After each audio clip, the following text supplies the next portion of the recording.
Pada kesempatan ini, kita akan membahas dui tarung antara Daniel Dubow melawan Hans-Moke Niemann.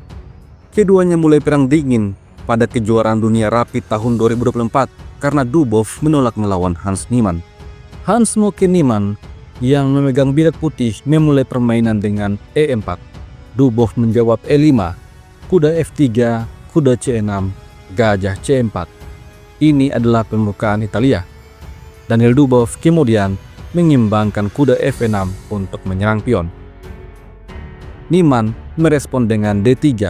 Selain menjaga pion, hal ini juga mempersiapkan gajah petak gelapnya untuk menyerang. Dubow kemudian mengeluarkan gajah E7. Setelah itu, Niemann dan Dubow rokade mengamankan raja. Kemudian, Hans-Moke Niemann menempatkan bentengnya aktif di petak E1. Lalu Dubow mendorong D6, mempersiapkan gajah petak terang untuk berkembang. Kemudian, Hans Niemann mendorong A4. Dia akan mendorong pionnya ke petak A5 pada langkah-langkah selanjutnya. Mengantisipasi hal ini, Dubow terlebih dahulu mengadu gajah, dan Niemann menjaga gajah dengan kuda. Kemudian, Dubow mendorong A5. Selain mencegah laju pion A putih, langkah ini juga mengontrol petak B4. Hans Niemann menjawab dengan B3. Lalu, Dubow memainkan langkah profilaksis H6, mencegah kuda ataupun gajah menempati petak G5.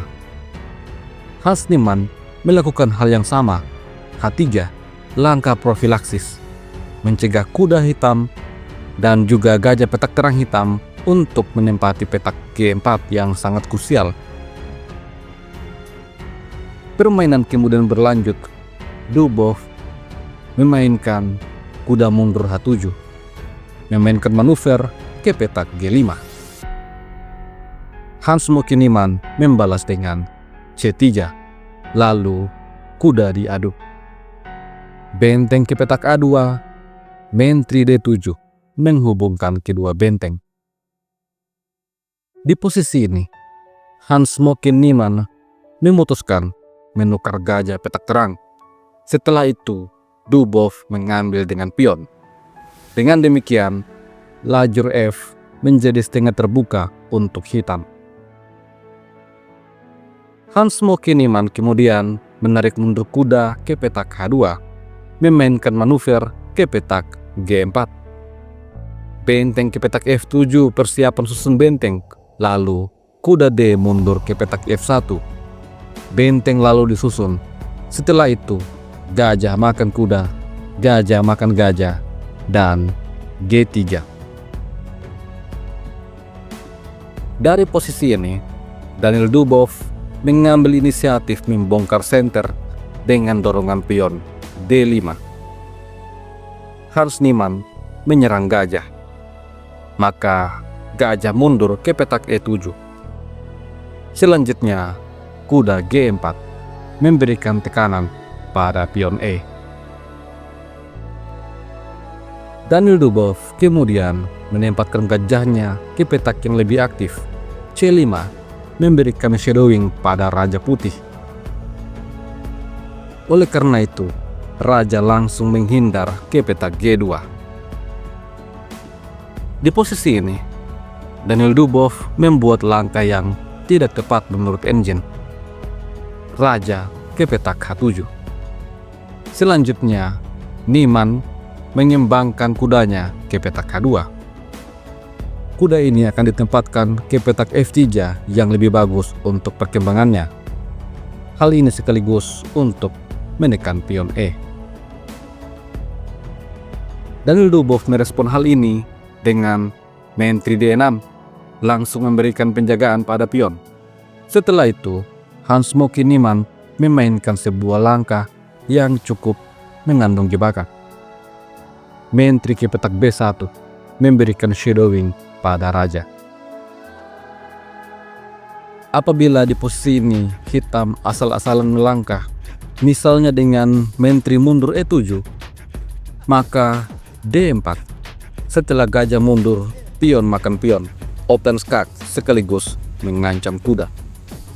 Oleh karena itu, di posisi ini, Dubov langsung memainkan langkah antisipasi dengan dorongan pion D4.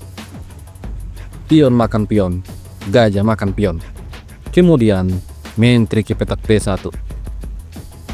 Di posisi ini, Daniel Dubov melihat bahwa pion B dan pion D putih adalah kelemahan.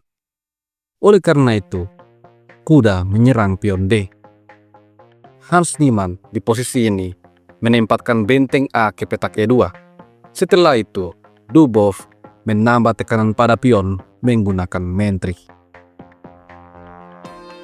Langkah terbaik di posisi ini untuk putih adalah benteng ke petak F1. Namun Hans Niemann menempatkan bentengnya di petak D2 untuk memberikan penjagaan pada pion. Akan tetapi, gajah C3. Salah satu benteng akan hilang dari atas papan. Hans Niemann menempatkan benteng E ke petak E2. Kemudian gajah makan benteng, benteng makan gajah. Sampai pada posisi ini, Dubov unggul waktu dan juga unggul kualitas. Permainan kemudian berlanjut dengan mentri D6, mempersiapkan benteng lainnya untuk menyerang pion. Hans Niemann kemudian memainkan manuver kuda mundur ke petak F1, lalu benteng D8. Pion D betul-betul dikeroyok. Kuda F kemudian ke petak E3 dan kuda makan pion. Kuda ke petak C4 mencoba untuk menyerang balik, namun mentri D4 mengancam pion. Tentu saja apabila salah satu kuda makan pion, maka mentri akan mengambil pion E. Oleh karena itu, Hans Niemann mengantisipasi dengan mendorong F3 terlebih dahulu. Sekarang Hans Niemann sepertinya bersiap-siap untuk makan pion. Daniel Dubov merespon hal ini dengan benteng F ke petak D7, membiarkan Niemann untuk makan pion.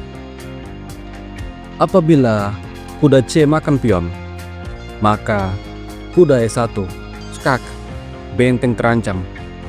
Setelah mentri makan kuda langkah terbaik, maka mentri makan benteng. Hitam akan unggul kualitas. Dan apabila kuda G yang makan pion, maka hitam punya balasan mentri makan kuda. Sebuah pengorbanan yang sangat luar biasa. Kuda bisa makan mentri, tetapi kuda F4, skak. Apabila pion makan kuda, maka benteng makan benteng, skak fair, mentri makan benteng, benteng makan mentri. Hitam menang kualitas. Dan apabila raja lari ke petak F1 misalnya, maka benteng tetap akan makan benteng. Mentri lari akan berakhir dengan skak fair. Mentri harus makan benteng, setelah itu benteng makan mentri. Kalaupun pion makan kuda, hitam tetap unggul kualitas. Kita kembali pada game sesungguhnya. Di posisi ini, Hans Niemann membawa rajanya sembunyi ke petak H3. Lalu Dubov menempatkan mentri di petak C3. Langkah terbaik untuk putih pada posisi ini adalah benteng menyerang mentri. Akan tetapi, Hans Niemann tergoda untuk mengadu mentri. Langkah ini membuat Dubov semakin unggul. Dan di posisi ini, Dubov berhasil menemukan langkah terbaik. Kuda ke petak F4. Skak. Apabila raja lari, maka benteng makan benteng, skak. Kuda makan benteng, benteng makan kuda, skak fair. Posisi ini adalah skakmat dalam 3 langkah. Oleh karena itu, Hans Niemann mengambil kuda.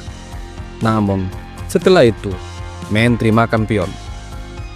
Sampai di posisi ini, Hans Niemann kemudian menyerah.